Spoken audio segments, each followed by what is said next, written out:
In America, everyone counts, and the 2020 census is how that great promise is kept. Respond today online, by phone, or by mail, and help inform hundreds of billions in funding for education, health programs, and more. Shape your future. Start at 2020census.gov. All right, y'all, let's talk digital voter suppression. That is, Stop Online Violence Against Women has announced the launch of a new Stop Digital Voter Suppression project to ensure American votes will not be suppressed by online disinformation campaigns. The new project, endorsed by the National Coalition on Black Civic Participation, Black Women's Roundtable, MoveOn.org, and others, will focus on messages that use digital media to suppress the votes of targeted communities through disinformation originating from foreign or domestic sources. Joining me now is, to talk about this, is social media analyst and diversity strategist Shireen Mitchell. Shireen, glad to have you back on the show. So folks who don't understand, what is it that y'all are seeing when it comes to, again, in 2020, which we saw in 2016, this effort to suppress our votes on digital side? So we've already seen, I think there was a report that came out last week that basically said that there's still Russian actors and other actors pretending to be Black activists, Black people, to basically suppress the vote. We put out the first report that said this in 2018, basically documenting what the 3,500 ads that came from Russia were about. And basically said that they were using Black culture, Black identity to basically suppress the vote. And so not only have we seen this now in 2020, but this has been going on for the last 4 years with very little that has been done about it. And we've been having issues with it. So we've been looking at different versions of this, but also what we're doing with our campaign is to basically say, here are the things that everyone else can do to basically stop digital vote suppression. You should be able to be a part of this to stop this, because we're not having the government do that, and we have problems in terms of people even identifying what the impact is of digital vote suppression is. So what have you been seeing this year, and how is it ramping up? Yeah, so this year, similar to 2016, the campaign's about both the same, which is a Russian campaign, basically saying both the Democrats and the Republicans are the same. So don't vote top of the ticket, vote down ballot. Those are consistent stories and aspects that we've been seeing and things that have not changed. So I think everyone should sort of take a little pause when they see commentary like that. The other is basically this conversation that happened about Michigan. You and I had this conversation before on here about, at least twice on here, about the way in which people made it to the polls with all the barriers that they have to get to vote. They got to the polls and they still didn't vote top of the ticket, but they vote completely down ballot. And in Michigan alone,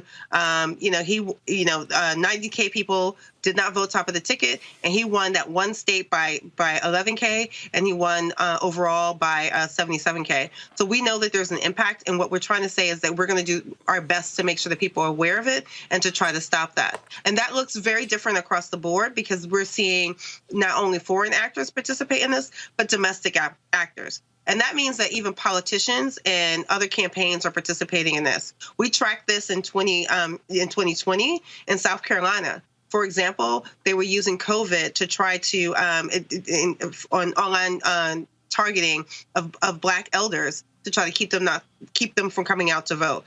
And that is something that we saw in a domestic campaign in terms of like a progressive campaign as in addition to foreign actors as well as the opposing campaigns. So these are the kinds of things that we need to worry about. COVID is a number one and a new version of this targeted.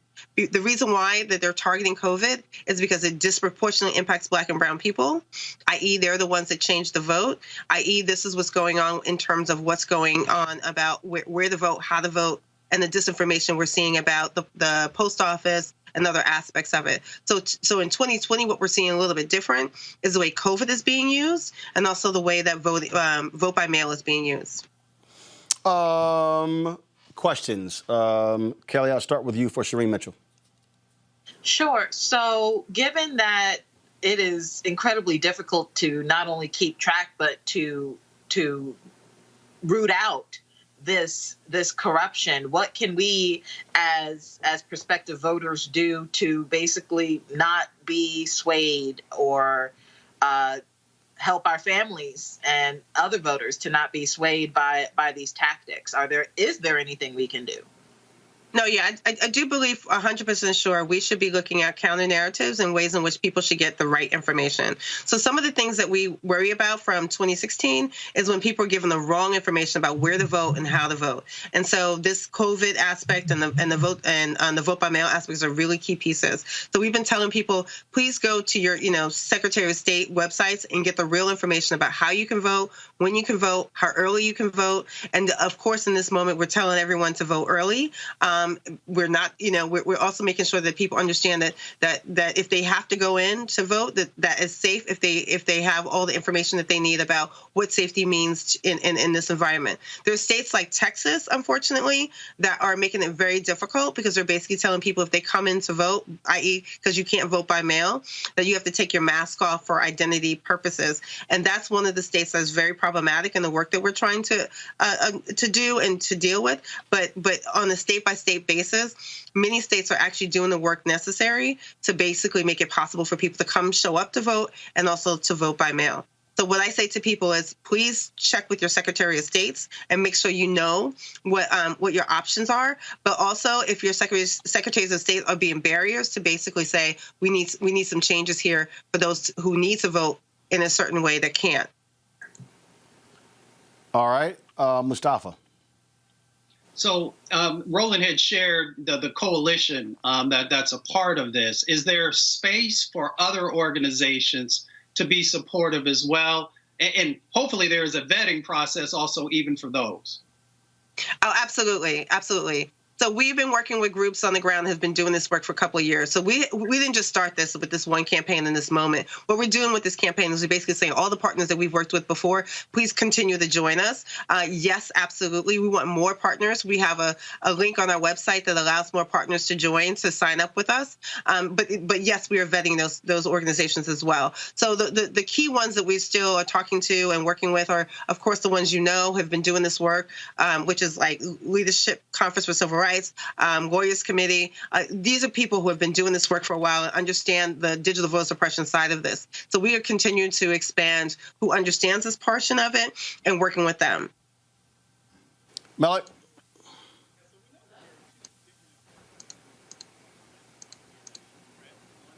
All right, something wrong with your microphone again. Guys, what's going on? Let's get that fixed. Shireen, go ahead. I'll just add that part of the projects that people understand is that we're asking individuals to help as well. So as you're talking to your family members and others, if you identify some of the digital vote suppression, basically send that to us, report that to us so we can make sure that we're tracking what you're seeing on the ground in your states. We're definitely looking at key states like Michigan, Pennsylvania, Wisconsin. These are big states that were impacted with digital vote suppression as well as on the ground vote suppression in 2016. So we just saw Georgia just again purge another 200K votes. Remember that Wisconsin purged like 1 million voters off the rolls in 2016. So we're looking at those things as well, but we're also wanting to make sure people understand what they need to do and what they can do. One of the things they can do is report to us about what's happening on the ground, but also what's happening in terms of what they see online, that's possible disinformation. Malik? Wrong polling places, wrong dates for voting, wrong timelines to stand in line. All right, Malik, question. Yeah, so I just wondered, how are you all viewing, because there has been a lot of focus on Russia, but we know at least since 2018, our federal government apparatus have actually talked about things like China. And so we do know that there are distinctions between interfering in our election infrastructure, such as like voting machines and voter registration and things like that. But you have these agents like China who are seems to be focused on our information, a lot of our PII, our personal identifying information. I think that's maybe what it is. But how are you all looking at possible actors like China in ensuring that we're not just focused on Russia, but the whole panoply of actors, Iran, China, and others, to ensure that people are mindful of that too? And I say that because I'm wondering if so much focus on Russia that no one pays attention to what's going with these other actors who've been trying to interfere in our elections for years now. Yeah, so thank you for saying that. So the reason why we say foreign actors and domestic actors, because we are including any kind of foreign state actors that are participating in the same kind of thing. So what I want you to understand is that even though we know Russia, we have the evidence of Russia, we also know that other countries have decided to use the same tactics. But be clear, so have domestic actors. They're literally using some of the same tactics from 2016 that Russia used. So we're looking at this pattern across the board. We're looking at domestic and we're looking at foreign. So we want people to understand is that as much as we realize that most people think Russia, Russia, Russia, we're not saying just Russia, Russia, Russia. We're saying it's across the board, foreign actors and domestic actors. But we want people to also understand that domestic actors are participating in this. This includes people you know. This includes current politicians running for office. This includes other entities that we also need to be paying attention to as well, who've taken on some of these behaviors. But ultimately, yes, we are looking across the board at foreign actors in anything that they do in terms of the interference. However, the IP part, which is what you're talking about, has to do with intellectual property. And intellectual property is a little bit different in terms of privacy and the like. We want to make sure that those things don't become problematic in some of these instances. In the sense of what I think you're moving into is sort of like, can the voting machines be hacked? We're still working on what that looks like across the board in terms of that. We still haven't figured that out. We do know in 2016 some of our voting rolls were sort of skimmed through to see how, who's on the list and who's not. We know that those are things that we have to worry about as well in terms of digital voter suppression, but also we have to worry about what's happening on the ground when people being purged from those lists and from those roles. So there's a combination of things that we're looking at across the board. All right, Shireen, I certainly appreciate it. Thank you so very much. Where can people get more information? Where can they go? Absolutely. You can go on our website, stoponlinevalor.com, STOPONLINEVAW.com. And you can sign up with our program and help us so they get the word out. I really appreciate you having me online with you, Roland. All right, Shireen, thanks a lot. All right, folks, back to our Roland Martin Unfiltered video in just one moment.